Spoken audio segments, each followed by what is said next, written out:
the 8 Plus T might be 1,000, but I think there's a good chance we're gonna hit a $1,000 OnePlus device in 2020.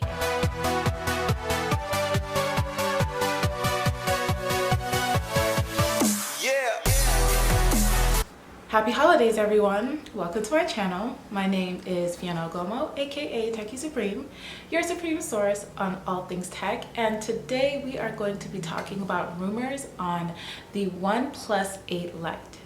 Now, before we get started, I just want to mention, I hope if you enjoyed this video, you would like, share, comment, and subscribe. And let's get started.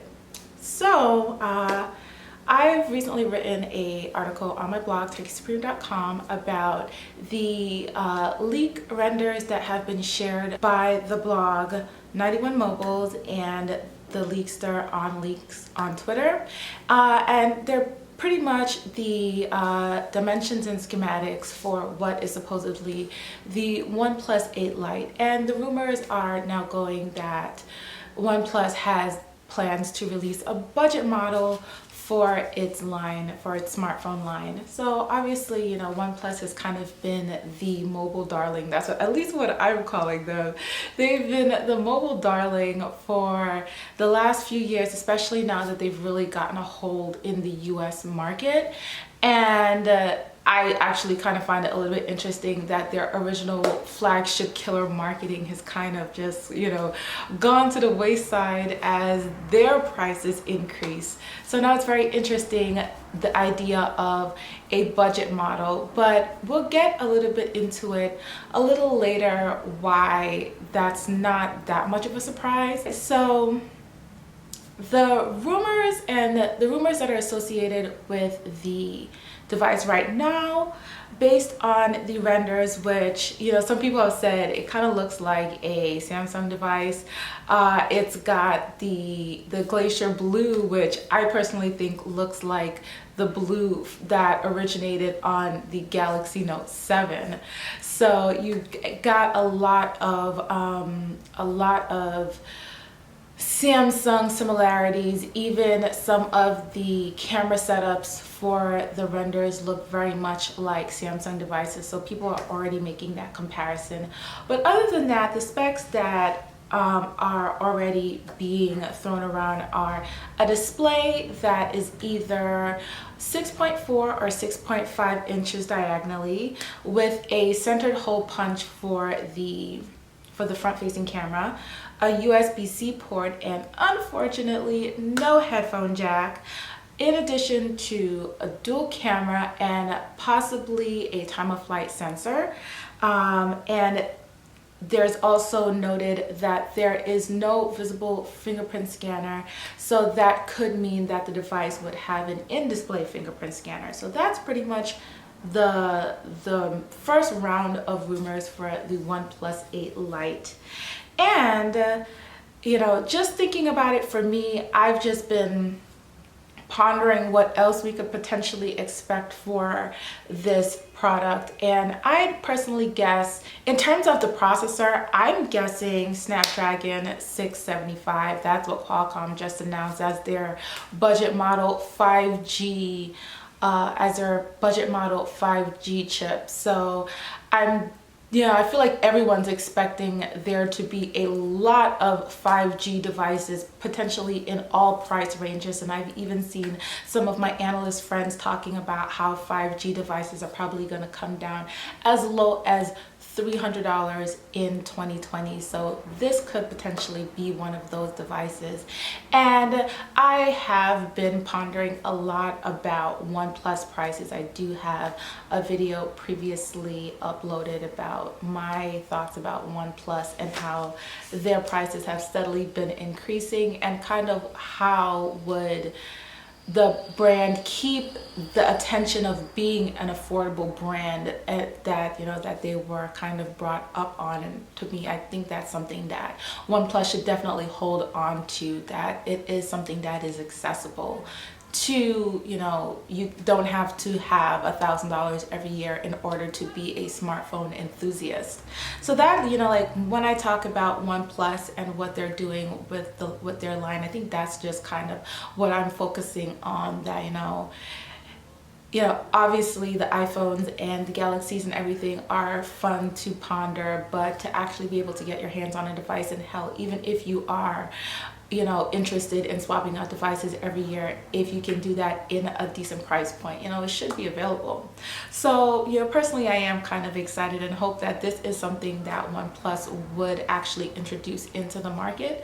And I think it's pretty interesting right now because there is a teaser that OnePlus is having an event during CES, which is during the second week of January in 2020, and everyone is guessing about what would be announced during that event. Some people have hinted maybe it could be this OnePlus 8 Lite, but I would assume that the OnePlus 8 would have to be released before the OnePlus 8 Lite. And usually OnePlus does a lot of their flagship stuff in when it starts to get a little bit warmer around the May time frame. So I feel like we may have to wait a little bit. And honestly, the OnePlus 7T Pro just came out in the US, for example. So I think we do have a little bit of time to wait for smartphones, but it will be interesting to see what OnePlus has in store for CES. On top of that, like I said, I was talking about the fact that this budget model would technically be, well, not technically, actually, this budget model would be OnePlus's second take at doing a cheaper device. The first OnePlus budget model was actually the OnePlus X, which released not long after the OnePlus 2, and this is kind of, you know, this device is kind of infamous for being OnePlus's big failure, big mistake. It's something that even their CEO talks about as a time during the company's history that was a really big learning lesson. So the device came out not long after the OnePlus 2. Like I said, it was cheaper, where the OnePlus 2 was around $399. This device, no, where the OnePlus 2 was around $330. This device was around $249, but it actually wasn't received very well, maybe because of the close proximity of the releases. And then some people did critique the device in terms of its design, saying that it wasn't as well built as had already been expected from OnePlus. And you know, I think we've seen since then, each device has definitely stepped up its game in terms of quality, especially the devices that have come out in the last 2 years are definitely something that you can call premium and very in comparison with your top Android flagships that are over $1,000. So, you know, coming back around now to this device that, to be quite frank, you know, it kind of does have specs that probably could really be very close to premium in model and design. Even just from the renders, the device does look pretty good, and I'm going to imagine that in person, if this is something that's actually released, it would be a very attractive device.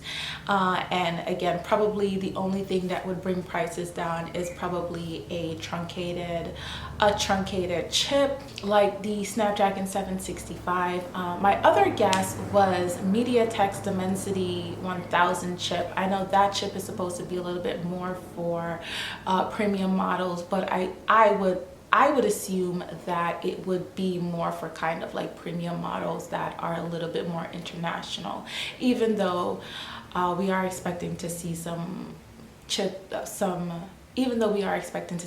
devices with that chip in the US. So like I said, it'll be really interesting to see what goes on as we approach 2020. I personally think the coming year is going to be very interesting and very exciting for smartphones across the board. 5G will definitely be something to watch, and just kind of everyone getting into this space where they are really focusing on the budget conscious consumers is definitely something that is a positive, because I'm assuming that the next OnePlus flagship will hit $1,000. If the OnePlus 7T Pro McLaren edition is already $899, 100 more, I mean, like I said, we can hop, skip, and jump. Maybe the 8 Plus T might be 1,000, but I think there's a good chance we're gonna hit a $1,000 OnePlus device in 2020, and we'll come back and check on this video at that time to see if I'm right. But we'll still have potentially this budget model for anyone who's interested. So like I said, if you enjoyed this video, do like, share, comment, and subscribe, and check out the blog, check out all my socials. We have Facebook, we have Twitter, and we have Instagram, and I'd love to hear from you. Like I said, until next time, bye.